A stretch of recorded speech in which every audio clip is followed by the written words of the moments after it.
Hello and welcome to Exam Shastra. Today we'll discuss about the current affairs of 7th October. ये है आज का list, ठीक है, APCN ग्रेड 2 एंड 3 एग्जाम्स के लिए। तो पहला जो टॉपिक है it is about anti terror agencies in India. जो न्यूज आया था ये मैंने डाउन टू अर्थ से लिया है, which is important from GS military internal security point of view. It was about terrorist ecosystem has to be destroyed by, ये किसने स्टेटमेंट दिया है? अमित शाह जी ने दिया है, ठीक है, कि टेरर इकोसिस्टम को डिस्ट्रॉय करना पड़ेगा और इसके लिए हमारे जो एजेंसीज हैं वो अभी काम करेंगे पूरी तरीके से। सो कॉन्टेक्स्ट वही है, अमित शाह जी ने थर्सडे को बोला था कि anti terror agencies will have to adopt such a ruthless approach that no new terrorist group is formed in the country. আমাৰ এন্টি টেৰৰ এজেন্সিজ সমূহে এনেকুৱা ধৰণৰ এপ্ৰোচ ল'ব যাৰ জৰিয়তে নতুন এনেকুৱা টেৰৰিষ্ট গ্ৰুপ ফৰ্ম হোৱাৰ পৰা আমাৰ কাণ্ট্ৰিখনক এই টেৰৰিষ্ট গ্ৰুপ ফৰ্ম হোৱাৰ পৰা বচাব, ঠিক আছে, যোনে প্ৰএক্টিভলি কাম কৰিব। নাও এতিয়া আমি যেটো আমাৰ কাৰণে ইম্পৰ্টেন্ট হয়, it is about the definition of terrorism. Because terrorism কথা যদি ক'বলৈ যোৱা হয় नेशनल या फिर इंटरनेशनल लेवल पे कोई टेररिज्म का प्रॉपर डेफिनेशन आज तक कहीं नहीं हम लोग को देखने को मिलता है। It is a term that frequently appears in the news, ये हम सभी को मालूम है। So it's a broad term, ये एक ब्रॉड टर्म है that refers to a wide range of events and ideas, ठीक है, क्योंकि टेररिज्म में कभी-कभार इंसर्जेंसी को भी टेररिज्म बोला जाता है, ठीक है। टेररिज्म इंडिविजुअल लेवल पे भी हो सकता है, कलेक्टिवली भी टेररिज्म को फैलाया जा सकता है। बेसिकली अगर बात किया जाए ये क्या है, एक आइडिया है, ठीक है, एक टर्म है, ठीक है। इस आइडिया के तहत अलग अलग वेरियस एक्टिविटीज होता है जिससे हमारे सोसाइटी में टेरर पैदा किया जाता है। Terrorism has a profound impact on the world and in India in particular has been a victim of various terrorist actions done by various parties, ठीक है। तो अभी जो इम्पोर्टेंट है it is about the laws prevailing in India to combat terrorism. Terrorism को combat करने के लिए क्या क्या हम लोग के यहाँ पे लॉज गवर्नमेंट ने अलग अलग टाइम पे लाया है, इसके बारे में भी देखेंगे। जो पहला एंड जो सबसे इफेक्टिव जो लॉ है it is unlawful activities prevention act, जिसको बोला जाता है UAPA of 1967। Now UAPA of 1967 allows the law enforcement agencies to act against individuals as well as organizations। ये इंडिविजुअल्स के अगेंस्ट पे भी, ठीक है, हमारे जो लॉ एनफोर्समेंट एजेंसीज है ये काम करते हैं। मान लीजिए किसी ने टेररिस्ट के साथ दिया या फिर टेरर एक्टिविटीज किसी ने किया है तो UAPA के अंदर भी किसी को जेल हो सकता है, ठीक है। एज वेल एज ऑर्गेनाइजेशन के अगेंस्ट पे भी लॉ एनफोर्समेंट एजेंसीज इस एक्ट के तहत काम करते हैं। नेक्स्ट इज तादा, ठीक है, terrorist and destructive activities prevention act, ठीक है। ये जो तादा है, ठीक है, 1987 में लाया गया था, 20 इयर्स लेटर, ठीक है, ऑफ UAPA, लेकिन इसको 1995 में ही लैप्स किया गया था।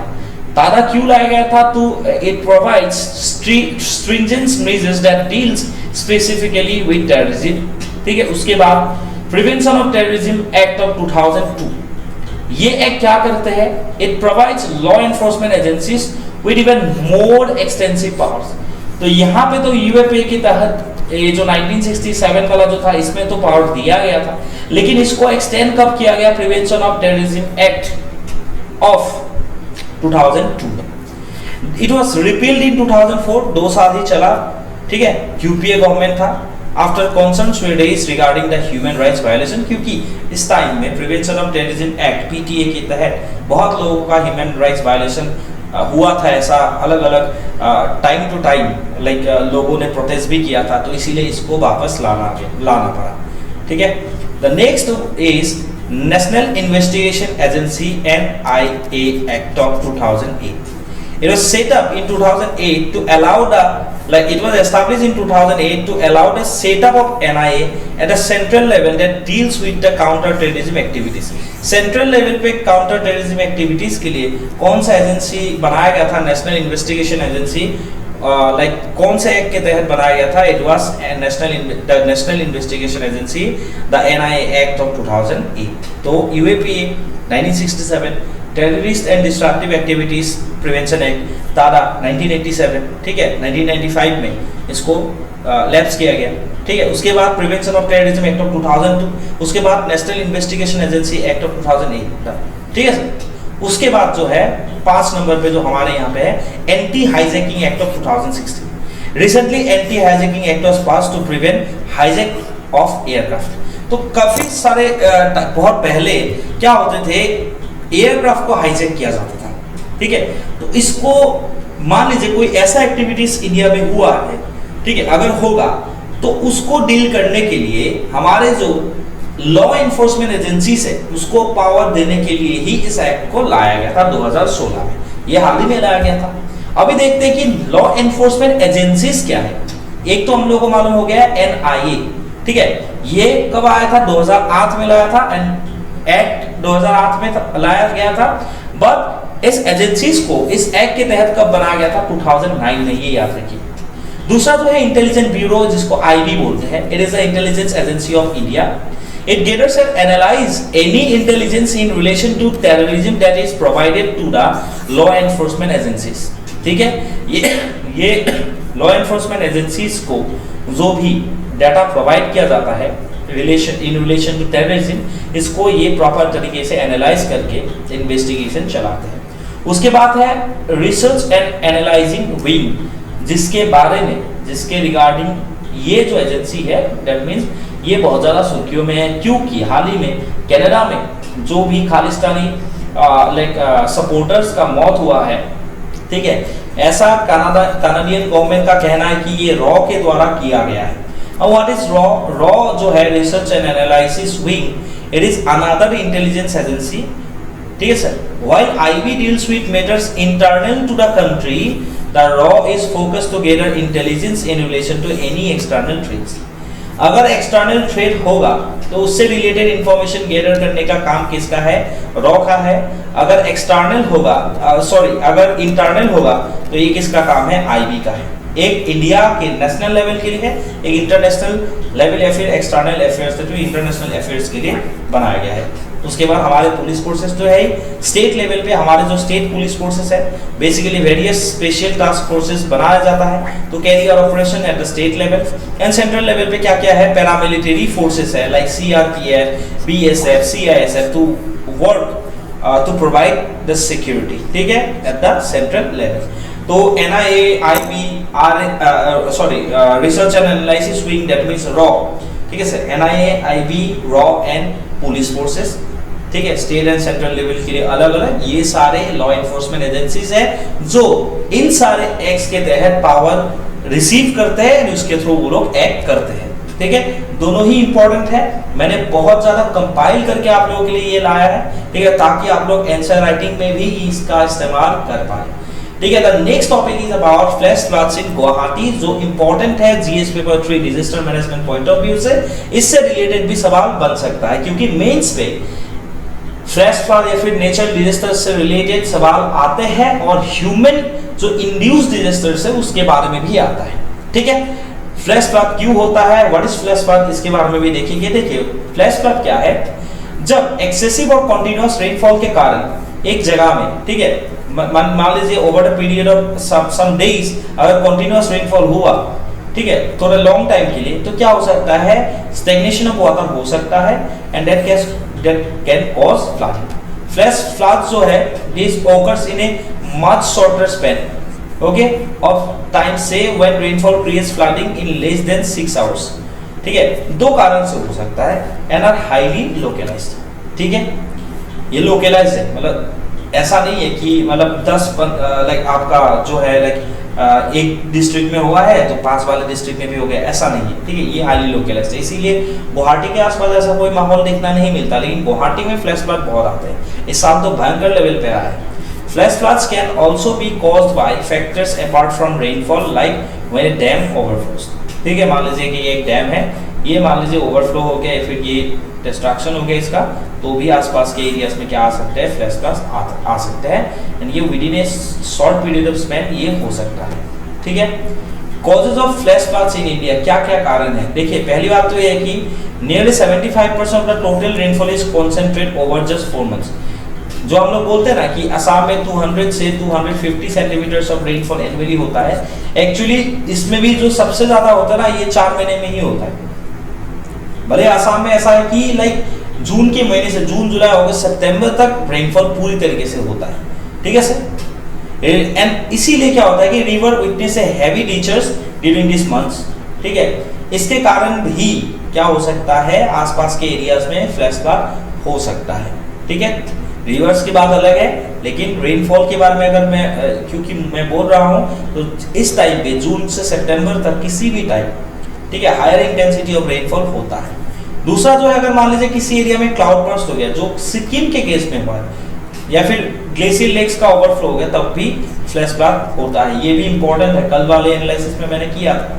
उसके बाद डिप्रेशन या फिर साइक्लोनिक स्टॉर्म, अगर कोस्टल एरियाज मान लीजिए कोई सी में हुआ है, ठीक है, डिप्रेशन जैसा सिस्टम लो, ठीक है, तो या फिर आपका जो लो प्रेशर वाला जो सिस्टम है, ठीक है, या फिर साइक्लोनिक स्टॉर्म का फॉर्मेशन अगर मान लीजिए किसी भी सी में फॉर्म हुआ है, जैसे बे ऑफ बंगाल में हमेशा ज्यादा होता है, ठीक है, तो तब क्या हो सकता है, कोस्टल एरियाज में अचानक से क्या आ सकता है, पानी भर सकता है।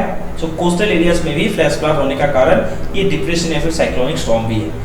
उसके साथ साथ climate change and global warming, ये होता है आपका थोड़े लंबे टाइम का इफेक्ट। इससे क्या हो रहा है, climate change and global warming से रेनफॉल का पैटर्न चेंज हो रहा है। उससे भी क्या होता है कि जिस जगह में पहले रेनफॉल नहीं हुआ करता था, वहां पे भी फ्रीक्वेंटली रेनफॉल या फिर हाई इंटेंसिटी ऑफ रेनफॉल होना चालू हो गया है, ठीक है।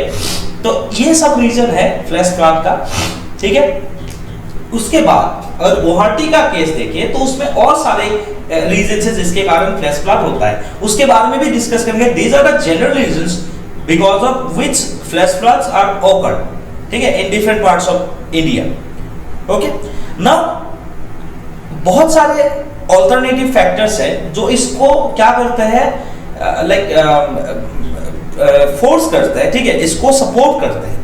तो बेसिकली जो है उनमें से क्या है, कब डेंजर बन जाता है, ये देखिए, what makes flash floods very dangerous, these are accompanied by landslides which are sudden movement of rock, boulders, earth or debris down the slope। Landslide जब हो जाता है ना, तब भी क्या हो सकता है, ये हो सकता है फेनोमेना, इसको इंटेंसिफाई कर देते हैं लैंडस्लाइड।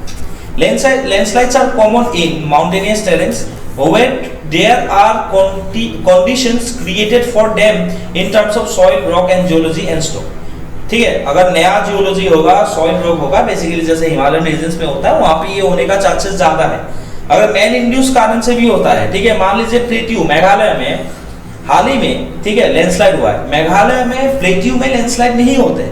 अगर इस पर्टिकुलर हिल को अगर आप क्या करेंगे, इसको ऐसे खोद देंगे, ठीक है, ये हटा देंगे, तो ये जब ऐसा स्टीप बनेगा तो लाइक ग्रेविटी के इंपैक्ट से ये क्या हो सकता है, ये नीचे गिर सकता है, ठीक है।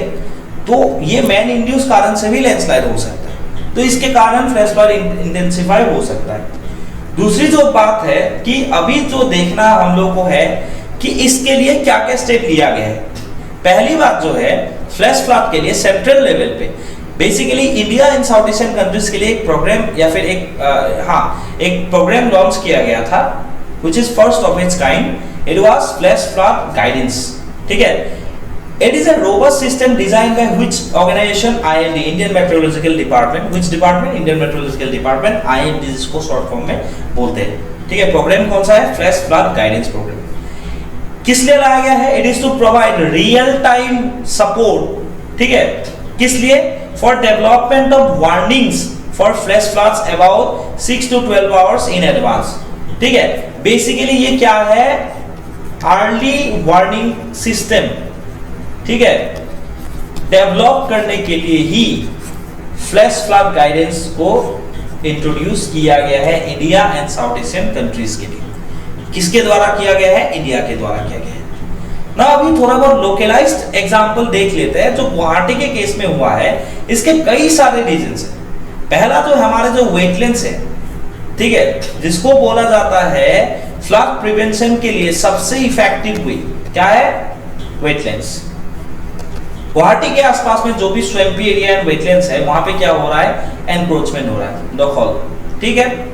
दूसरा जो है unscientific art cutting. Art cutting कैसा है, मान लीजिए क्या होता है ना कि एक पहाड़ है, यहाँ पे पेड़ पौधा है, तो ये क्या कर सकता है, आपका वाटर फ्लो को ये कम कर सकता है, एब्जॉर्ब कर सकता है, ठीक है। अगर मान लीजिए यहां से बीच में से एक रास्ता बना दिया जाए, ठीक है, आर्ट काटिंग करके, मतलब इसको आर्ट काटिंग बोलते हैं, ठीक है, इंजीनियरिंग में। तो ये क्या होगा, आपका जो नेचुरल जो डिस्ट्रक्शन, लाइक नेचर को जो डिस्ट्रक्ट करके ये बनाया गया है, इससे भी लैंडस्लाइड हो सकता है और अल्टीमेटली जाके क्या हो सकता है, फ्लैश फ्लड हो सकता है। एंड तीसरा जो पॉइंट है, it is about irregular cleaning of drains, ठीक है, ये सबसे इंपॉर्टेंट बात है, ठीक है। आपको एनक्रोचमेंट वाला पॉइंट जो है, रिसेंटली जो गवर्नमेंट ऑफ असम ने इनिशिएटिव लिया है, एविक्शन ड्राइव जो चलाया गया है फ्लैश फ्लड को रोकने के लिए, ये बेसिकली बिल रिस्टोरेशन के लिए, जो हिलखाकू बिल है, ठीक है, ये रिस्टोरेशन करने के लिए ही ये चलाया गया है, ठीक है। तो ये 3 जो मेजर कारण है, ये गुवाहाटी में फ्लैश फ्लड जो है ये कराते हैं, ठीक है, ओके। सो अभी जो है गुवाहाटी, बेसिकली असम गवर्नमेंट जो है, ठीक है, गवर्नमेंट ने क्या किया है, मिशन फ्लड फ्री गुवाहाटी के नाम से एक मिशन लॉन्च किया है हाल ही में, ठीक है, with all the allied departments and stake holders. तो क्या किया जा रहा है इसके तहत, desiltation of the 5 major channels. ये चैनल की करा है डिसिल्टेशन, ঠিক আছে। এই যিবোৰ গেট বুলি যাক আমি কম বা বালিচালি যিবোৰ আহে লগত, সেইবিলাক কি কৰা গৈছে, উঠোৱা গৈছে ক'ত, ভৰলু, মৰা ভৰলু, বশিষ্ঠ নদী, বাহিনী নদী আৰু লক্ষ্মীজান নদী। to accomplish and maintain the delineated cross section and long section। दूसरा जो है maintenance of existing feeder drains, ठीक है, feeder drains basically that is cleaning and garbage removal and desiltation and eviction of the blockage on the feeder drains, ठीक है। यहाँ पे maintenance किया जा रहा है, मतलब क्लीनिंग गार्बेज रिमूवल से लेके ये जो फीडर ड्रेन्स है, जो ड्रेन्स के बारे में बेसिकली, ठीक है, ये क्या किया गया है, साफ किया गया है। तीसरा जो है construction of new drains, roads with side drains, roads with side drains, ठीक है, नया ड्रेन्स भी बनाया गया है, कल्वर्ट बनाया गया है, ठीक है, to ensuring flow connectivity up to outfall to primary natural drain channels. उसके बाद रेगुलेशन एंड एनफोर्समेंट, ठीक है, रेगुलेशन एंड एनफोर्समेंट क्या, of the prerequisite for having rain water structures in newly constructed buildings as per building bylaws, ठीक है। उसके बाद procurement of auto mounted and trolley mounted watering pumps, ये भी आप भोरोलू में देखेंगे, अनिल नगर के पास गुवाहाटी में। उसके साथ साथ एक है आपका जो एक जैसा एक गाड़ी है, क्या करते हैं, वो साफ करके उठा देते हैं जो भी कचरा वगैरह है, साकर जिसको बोलते हैं, वो भी इंट्रोड्यूस किया गया है। अभी ऐसा भी सुनने को मिला है कि जो गुवाहाटी में बेसिकली एडिशनल टैंक्स बनाए जाएंगे फ्लैश फ्लड के टाइम पे, क्या होगा, यहाँ से कनेक्शन किया जाएगा इस हर एक टैंक्स में, ठीक है, कि एक्स्ट्रा जो वाटर है ये यहाँ तक लाया जाएगा और यहाँ से ब्रह्मपुत्र नदी तक ये लेके जाएगा, ठीक है, तो इसको पास किया जाएगा। तो ये सुनने को मिला है, बेसिकली यही मिशन फ्लड फ्री गुवाहाटी के तहत ये किया जा रहा है। The next topic is about world press freedom day, ठीक है। तो ये बेसिकली देखिए प्रेस फ्रीडम से रिलेटेड है, ओके। तो इसके बारे में भी हम लोग देखेंगे। 3 मई को जो है ना, वर्ल्ड प्रेस फ्रीडम डे मनाया जाता है, okay, world press freedom day मनाया जाता है। Another thing is, ये जो आर्टिकल था ये एडिटोरियल में आया है, स्टेटस ऑफ इंडियन मीडिया। आप सभी को मालूम है इंडियन मीडिया का स्टैंडर्ड, कई सारे एक्सपर्ट्स बोलते हैं कि इसका जो स्टैंडर्ड है ये गिर रहा है, और ये कहाँ पे भी हम लोगों को देखने को मिला है, जो 2023 में इंडेक्स एक पब्लिक हुआ है, ठीक है, रिपोर्टर्स विदाउट बॉर्डर्स, ये बढ़िया ऑर्गेनाइजेशन है, ठीक है, ये मीडिया रिलेटेड डाटा वगैरह पब्लिश करते हैं, इंडेक्स पब्लिश करते हैं, ठीक है, रिपोर्टर्स विदाउट बॉर्डर्स, ठीक है। इंडिया का रैंक कितना है इसमें, प्रीलिम्स पॉइंट ऑफ व्यू से 161st रैंक अमॉन्ग 180 कंट्रीज। सबसे बढ़िया बात क्या है जानते हैं, मतलब बढ़िया, मतलब मैं लाइक ये इंसल्टिंग है हमारे लिए कि 2022 में जो हमारा रैंक कितना था, 15 रैंक था, ठीक है। हम लोग अभी 11th रैंक पीछे हो गए हैं एक साल में, 161st रैंक। दैट मीन्स कितना डिटोरिएशन हुआ है ये भी आप देख लीजिए। भूटान की बात किया जाए तो 90th रैंक पे है, श्रीलंका 135th में है, पाकिस्तान 150th में है, बांग्लादेश है 163rd में, ठीक है। तो ये हमारा हाल है, ओके। ये हमारे नेबर्स के बारे में है। सो थीम क्या है इस साल का? Theme is about shaping a future of rights, shaping a future of what? Rights, freedom of expression as a driver for all other human rights. ठीक है, ये है थीम। क्या है? Shaping a future of rights, freedom of expression as a driver for all other human rights. ठीक है ना? क्या क्या हाईलाइट है, हम लोगों को क्या जानना है, इसमें क्या क्या पॉइंट्स निकल के आया है। पहला जो है रैंकिंग ऑफ कंट्रीज के बारे में अगर बोला जाए तो पहले position top and worst performers में से पहला पोजीशन किसको मिला है? नॉर्वे, उसके बाद आयरलैंड एंड उसके बाद डेनमार्क। ठीक है, नॉर्वे को पहला स्थान मिला है and Vietnam, China and North Korea were the bottom of the list. North Korea सबसे खराब मीडिया का हालत वहां पे है, अब सभी को मालूम है। ऑटोक्रेसी वहां पे चलता है तो मीडिया का राइट्स तो होगा ही नहीं, फ्रीडम ऑफ एक्सप्रेशन कुछ है ही नहीं। उसके बाद ही आता है चाइना का, मतलब 179th रैंक पे चाइना है। इंडिया के नेबर्स के बारे में ऑलरेडी मैंने डिस्कस किया है। ठीक है, श्रीलंका ने इंप्रूवमेंट दिखाया है, पाकिस्तान 150th रैंक पे है। ठीक है, the situation has gone from problematic to very bad in 3 other countries like Tajikistan. ठीक है, इंडिया एंड तुर्की। इंडिया कौन से लिस्ट में आता है? The situation has gone from problematic to very bad. ये प्रॉब्लमेटिक टू वेरी बैड का जो क्राइटेरिया है इसमें इंडिया लाई करता है along with Tajikistan and Turkey. ठीक है, इंडिया's परफॉर्मेंस के बारे में अगर बात किया जाए, it has consistently falling in index since 2016 when it was rank 133। 2016 में 133 था। ठीक है, the reason behind the fall in ranking is the increased violence against journalist and a politically partisan media. Politically bias media के बारे में यहाँ पे बोला गया है। साथ में जो जर्नलिस्ट को जो उसके खिलाफ वायलेंस किया जाता है तो इसके लिए भी हमारा जो हालत है वो बहुत ज़्यादा खराब होते जा रहा है। The other phenomenon dangerously restricts the free flow of information is the acquisition of media outlets by oligarchs who maintain close ties with the political leaders। जो कॉर्पोरेट का पॉलिटिकल पार्टीज के साथ जो रिश्ता है इसके बारे में भी इस पर्टिकुलर रिपोर्ट में आया है। And the organisation asserts that means reporters without borders, ये जो ऑर्गेनाइजेशन है, it asserts that many journalists in India are forced to censor themselves due to extreme pressure।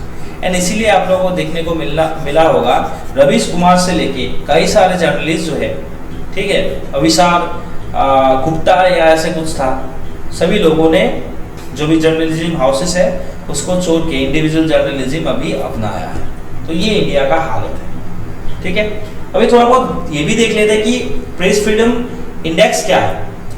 ठीक है, ये कब से पब्लिश किया गया है? 2002 से। ऑर्गेनाइजेशन कौन सा है? RSF, रिपोर्टर्स विदाउट बॉर्डर्स और reporters sense frontiers. RSF is an independent NGO based in Paris. कहाँ का है? पेरिस का है। That has consultative status with the United Nations UNESCO। ठीक है, इसको consultative status भी दिया गया है UNESCO, United Nations and the Council of Europe and the International Organization of the Francophonie (OIF). The report ranks 180 countries based on their level of press freedom। ये आप सभी को मालूम है। It takes into account factors like क्या क्या factors यहाँ पे consider किया जाता है? censorship, मीडिया का इंडिपेंडेंस कितना है एंड जर्नलिस्ट का सेफ्टी कितना है। ठीक है, स्कोरिंग क्राइटेरिया क्या है? 0 से 100 तक। इंडेक्स है तो डेफिनेटली 0 से 100 तक स्कोर दिया जाता है, 100 being the best possible score. ठीक है, हाईएस्ट लेवल पे जो होता है the highest possible level of press freedom and 0 is the worst. Evaluation criteria, each country और territory score is evaluated using 5 contextual indicators. 5 indicators पे ये बेस्ड है। एक तो है पॉलिटिकल कॉन्टेक्स्ट, दूसरा है लीगल फ्रेमवर्क, तीसरा है इकोनॉमिक कॉन्टेक्स्ट। ठीक है सर, लीगल, इकोनॉमिक, पॉलिटिकल, उसके बाद सोशियो कल्चरल एंड सेफ्टी, मतलब जर्नलिस्ट का सेफ्टी। यही इसका क्राइटेरिया है इवैल्यूएशन का। ये 5 इंडिकेटर्स के ऊपर ये बेस करके इसको इवैल्यूएट किया जाता है और स्कोर दिया जाता है। ठीक है, 2002 से स्टार्ट किया है। ऑर्गेनाइजेशन कौन सा है? रिपोर्टर्स विदाउट बॉर्डर्स या फिर reporters sense frontiers. Reporters sense frontiers, इसको शॉर्ट फॉर्म में RSF भी बोला जाता है। ठीक है, उसके बाद जो टॉपिक है, it is important from prelims point of view, it is about freedom on net 2023.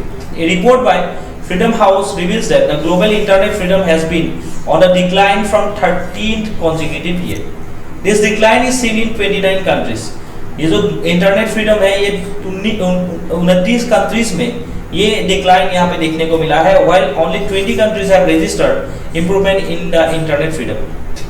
The report titled Freedom on the Net 2023, The Repressive Power of Artificial Intelligence, highlights the growing use of artificial intelligence by governments for censorship and the spread of disinformation. Some key findings include Iran witnessed sharp increase in digital repression. Repression माने दबुआ जो किया जाए, Iran सबसे बेसी digital repression करा गया. China ranked as the world's worst environment for internet freedom. ठीक है, प्रेस फ्रीडम में 179 रैंक पे है, नीचे में से 2 सेकंड पे, और नेट फ्रीडम में तो ये पहले रैंक पे आता है, आप सभी को मालूम है, फॉलोड बाय म्यांमार, क्योंकि मिलिट्री कू यहाँ पे चल रहा है, तो नहीं चाहते कि बाहर में यहाँ से इंफॉर्मेशन कुछ जाए चाइना जैसे. A record of 55 countries this year imposed legal consequences for online expression. Electronics were identified as a trigger for digital repression. ठीक है, तो ये एक्चुअली असम ट्रिब्यून में न्यूज आया था, वहां से ही मैंने लिया है. ठीक है, सो अभी थोड़ा बहुत ग्रेड 2 एंड ग्रेड 3 के लिए देख लेते हैं. सचिन तेंदुलकर को ग्लोबल एम्बेसडर में बनाया गया है ओडीआई वर्ल्ड कप 2023 के लिए, इससे रिलेटेड ही ये न्यूज आया है. ठीक है, Sachin who has participated in A record 650 over world cups will unveil the World Cup trophy before the inaugural match between England and New Zealand. ये ऑलरेडी कर दिया गया है. सेकेंड न्यूज जो करंट अफेयर्स है, it is about Madhya Pradesh announces 35% reservation for women in government jobs. तो शिवराज सिंह चौहान है मध्य प्रदेश का जो सीएम है, उन्होंने इशू किया एक नोटिफिकेशन, किस लिए 35% रिजर्वेशन देने के लिए वीमेन को इन recruitment, bearing and forest department. ठीक है, Madhya Pradesh was the first state to introduce 50% reservation for women in election to panchayats and urban bodies. हमारे यहाँ पे पंचायत का है, ये पहला स्टेट था जिन लोगों ने 50% रिजर्वेशन women को दिया था. It has also 30%. It also has a 30% reservation for women in police. Police में भी 30% रिजर्वेशन ऑलरेडी वहाँ पे दिया गया है.